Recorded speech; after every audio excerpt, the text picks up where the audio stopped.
Hello everyone, supreme divine পাওয়ার চ্যানেলের পক্ষ থেকে সবাইকে স্বাগত জানাই। আমি দারুণ আছি, আশা করি আপনারাও সবাই ভীষণ ভালো আছেন এবং আনন্দে আছেন। দেখুন, এসে গেছে জন্মাষ্টমী, তো আমাদের আনন্দের কিন্তু শেষ নেই। আর আজকে চলে এসেছি সেই জন্মাষ্টমী নিয়ে কিছু কথা বলতে। এবছর 2024 জন্মাষ্টমী কবে পড়েছে এবং সময়সূচি কি কি ভোগ লাগাবেন, কিভাবে করবেন পূজা, কিছু তথ্য নিয়ে আজকের এই আমার ভিডিও।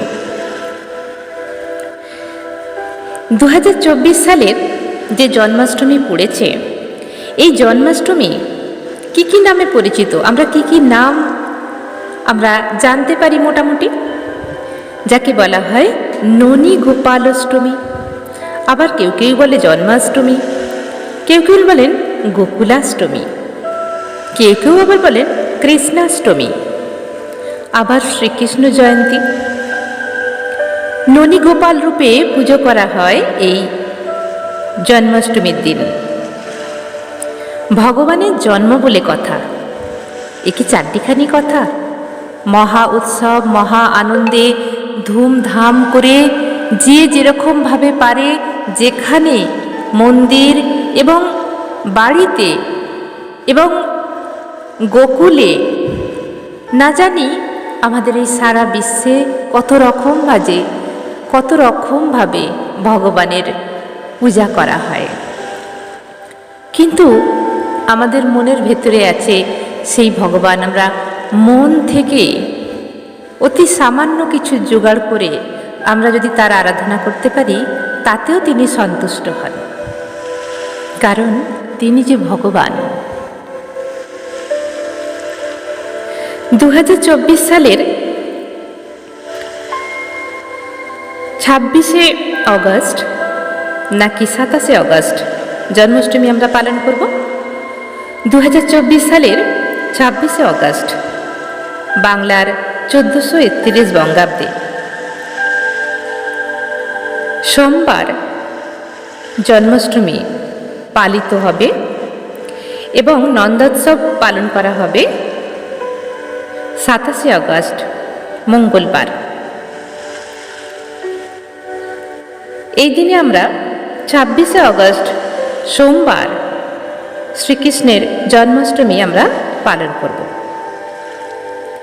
ভগবানের জন্মাষ্টমী ভাদ্রপদ মাসে কৃষ্ণপক্ষের অষ্টমী তিথিতে এবং রোহিণী নক্ষত্রে শ্রীকৃষ্ণের জন্ম হয়েছিল। তাই রোহিণী নক্ষত্রটাও আমাদের জানতে হবে।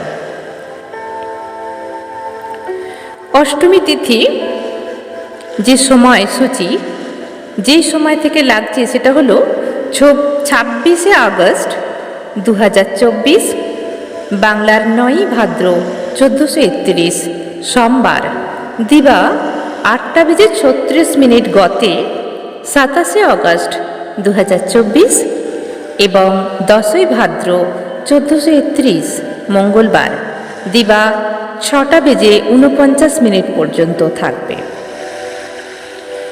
এবং রোহিণী নক্ষত্রের যে সময়সূচি সেটা হলো 26শে আগস্ট 2024, 9ই ভাদ্র 1431 সোমবার রাত 9:24 থেকে 27শে আগস্ট মঙ্গলবার রাত 8:33 পর্যন্ত থাকবে। এবং পারণের সময়সূচি যেটা 27শে আগস্ট মঙ্গলবার 10ই ভাদ্র দিবা 6:49 পারণের সময়সূচি। এবং নন্দগোপাল বা শ্রীকৃষ্ণ বা ননী গোপাল কিভাবে ভোগ দেবেন, কি কি ভোগ দিয়ে তাকে সন্তুষ্ট করতে পারবেন। দেখুন, 56 ভোগের কথা এখানে বলা হয়েছে। এছাড়া কিছু প্রিয় খাবার শ্রীকৃষ্ণের বা ননী গোপালের, যেগুলো প্রিয় খাবার প্রথম থেকেই আমরা শুনে আসছি, যেটা হলো মোহনভোগ, নাড়ু, তালের বড়া, মিছরি, মাখন, মালপোয়া, লুচি, সুজি, বাসন্তী পোলাও, বিভিন্ন রকম স্ন্যাক্স, বিভিন্ন রকম শুকনো খাবার, এগুলো আপনি ভোগের মধ্যে দিতেই পারেন। ফুলের মধ্যে সাদা রঙের ফুল অর্পণ করলে ভীষণ খুশি হন।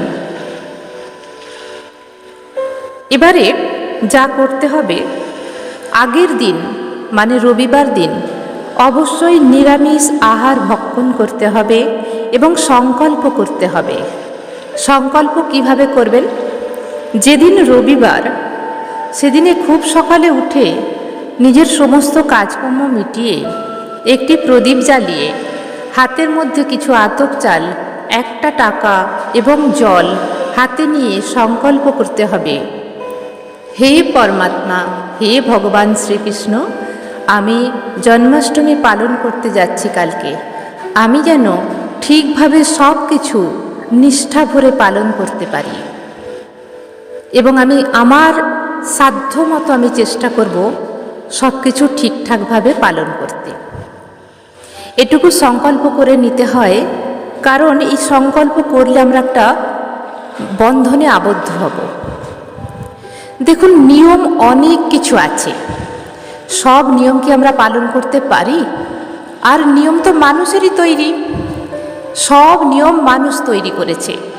আমি আমার মতো নিয়ম করব, আপনি আপনার মতো নিয়ম করবেন, এবং কিছু আগেকার নিয়ম আছে যেগুলো আমরা মানি। কিন্তু ভগবানকে যা কিছুই প্রসাদ দেব, যা কিছুই করব, মন থেকে করলে সবই ভগবান অ্যাকসেপ্ট করবেন, তাই না? কিন্তু এইগুলো কেন বলা হয় যে সংকল্প আমরা করব? কারণ প্রতিদিন আমরা নিয়ত লড়াই করে চলেছি সমাজের সঙ্গে, সংসারের সঙ্গে এবং নিজেদের সঙ্গে। বিভিন্ন রকম ঝুট ঝামেলা আমাদের সঙ্গে হয়ে যায়, কখনো কখনো মন খারাপ হয়ে যায়, নেগেটিভ কথা চলে আসে। তো এগুলো থেকে যাতে আমরা দূরে থাকি, কারোর সঙ্গে তর্ক না করি, এই দিনটা শুধু মনে মনে তারই জপ করি এবং পজিটিভ থাকার চেষ্টা করি, এই জন্যেই এই সংকল্প।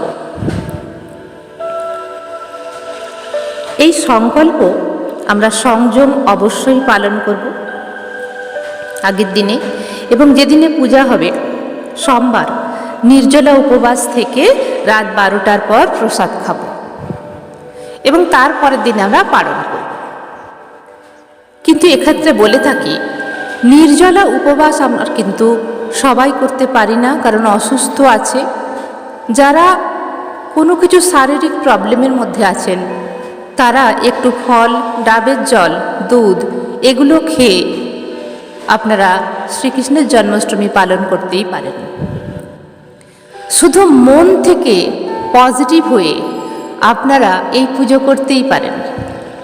যদি শরীর আরও খারাপ থাকে, আপনারা আরও কিছু খাবার খেয়ে, যেরকম ছাতু হয়ে গেল, ডালিয়া হয়ে গেল, এই খাবারগুলো খেয়ে আপনারা এই পুজো করতেই পারেন। কারণ মন থেকে যদি সব কিছু চাওয়া যায়, সব কিছু ঠিকঠাক হবে। মনে করুন আপনি সারাদিন নির্জলা উপোস করে আছেন, যারা পারবেন অবশ্যই করুন, কারণ শরীরকে বাদ দিয়ে কিছু হয় না। আগে শরীরের খেয়াল রাখতে হয় যে আপনি কতটা অসুস্থ হয়ে পড়ছেন। আপনার যদি হাই বিপি থাকে, হাই কোলেস্টেরল থাকে, সুগার প্রবলেম থাকে, থাইরয়েড থাকে, এছাড়া ডাইজেস্টিভ প্রবলেম থাকে, তাহলে আপনাকে কিছু খাবার তো খেতেই হবে। শরীর যদি ভালো থাকে তাহলে মন ভালো থাকবে, মন ভালো থাকলে আপনি ভালোভাবে আরাধনা করতে পারবেন। তো আমরা মিছেই ভয় পাই যে আমরা খেয়ে নিলে আমাদের ভগবান আমাদের উপর মনে হচ্ছে রেগে যাবেন। কিচ্ছু নয়, একদিন করে দেখুন। তবে হ্যাঁ, খাবারের মধ্যে যে বৈশিষ্ট্য আছে, কিছু ফল, জল, দুধ, সাবু, এছাড়া ডালিয়া, এইগুলো খেয়ে পুজো করা যেতেই পারে। অ্যাকচুয়ালি ভগবান কোথায় আছে? ভগবান তো আছে আমাদের মনের মধ্যে।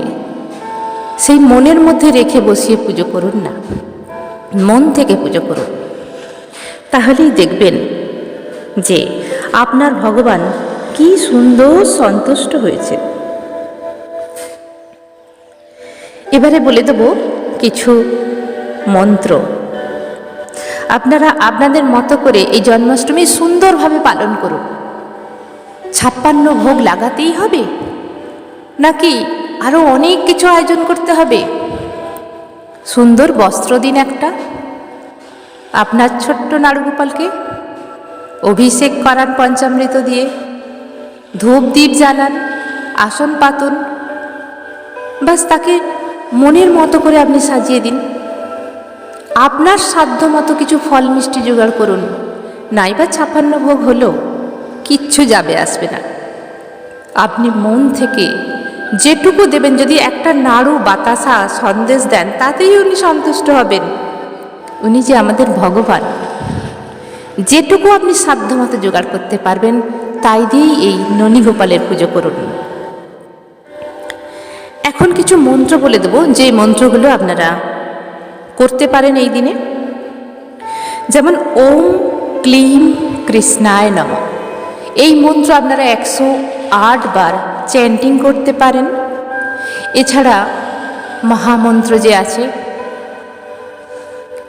হরে কৃষ্ণ কৃষ্ণ কৃষ্ণ হরে হরে, হরে রাম রাম রাম হরে হরে, এই মন্ত্রও আপনারা চ্যান্টিং করতে পারেন।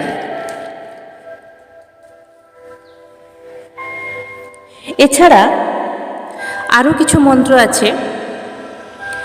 ওম কৃষ্ণায় বাসুদেবায় হরয়ে পরমাত্মনে প্রণত ক্লেশনাশায় গোবিন্দায় নমঃ নমঃ,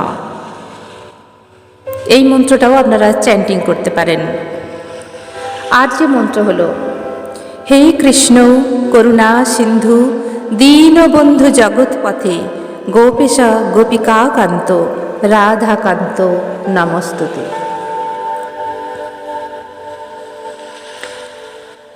এছাড়া আরেকটি মন্ত্র বলে দিচ্ছি। ওম ব্রহ্মণ্য দেবায় গ্রোভাম্বন্য হিতায় চ জগদ্ধিতায় শ্রীকৃষ্ণায় গোবিন্দায় নমো নমঃ। এছাড়া সর্বশ্রেষ্ঠ যে মন্ত্র ওম মন্ত্র আপনি চ্যান্টিং করতেই পারেন। পুরো দিন কিভাবে কাটাবেন? সকালবেলা উঠেই স্নান করে নেবেন, নিজের কাজকর্ম করে শুদ্ধ বস্ত্র পরবেন। এই দিনে হরিনাম মহামন্ত্র, কৃষ্ণ মন্ত্র, ওম ক্লিম কৃষ্ণায় নমঃ মনে মনে চ্যান্টিং করতে থাকুন। অজপা জপ করতে পারেন মনে মনে, শ্বাসের সঙ্গে শ্বাসের। এছাড়া আপনি রেকর্ডিংয়ে কিছু ভালো মন্ত্র চালিয়ে রাখতে পারেন এবং সারাদিন যতটা সময় আপনার হাতে থাকবে শ্রীকৃষ্ণের সামনে বসুন, তার ধ্যান করুন, পূজা করুন, মনটা সারাক্ষণ শ্রীকৃষ্ণের কাছে দিয়ে রাখুন। এবং রাতে যখন পূজা করবেন সম্পূর্ণ মনকে পজিটিভ করে খুশিতে ভরিয়ে দিয়ে আপনি যেটুকু আয়োজন করেছেন সেটুকুতেই খুশি করে ওনাকে অর্পণ করুন এবং প্রণাম করুন, প্রার্থনা করুন। আপনি কত যে সৌভাগ্যবতী, সৌভাগ্যবান তখনই বুঝতে পারবেন, কারণ আপনি সেই সময় ঈশ্বরের ধ্যানে মগ্ন, ঈশ্বরকে ডাকছেন। করুণাসাগর করুণাময় শ্রীকৃষ্ণ ননীগোপাল, এনার্জি সবই এক। আপনাকে প্রাণ ভরে আশীর্বাদ করবে। উনি যে আমাদের ভগবান, আমাদের ভুল ত্রুটি উনি সব কিছু ক্ষমা করে দেন। সর্বশেষে ক্ষমা প্রার্থনা করে নিন। যদি কিছু অজানা অবস্থায় কিছু যদি প্রবলেম হয়ে যায় ক্ষমা প্রার্থনা করে নিন। আর এইভাবে খুশি থাকুন যে আপনি সমস্ত কিছু সুন্দরভাবে করেছেন। আলপনা দিতে ভুলবেন না, শ্রীকৃষ্ণের পদচিহ্ন আঁকতে কিন্তু ভুলবেন না। এইভাবে বিভিন্ন ফল প্রসাদের সঙ্গে আপনারা শ্রীকৃষ্ণের জন্মাষ্টমী পালন করুন আপনার মতো করে মহোৎসবে। ধন্যবাদ। আজকের মতো ভিডিওটি এখানেই শেষ করছি। সবাই ভালো থাকবেন, আনন্দে থাকবেন এবং জন্মাষ্টমী পালন করবেন মহা আনন্দে। ধন্যবাদ।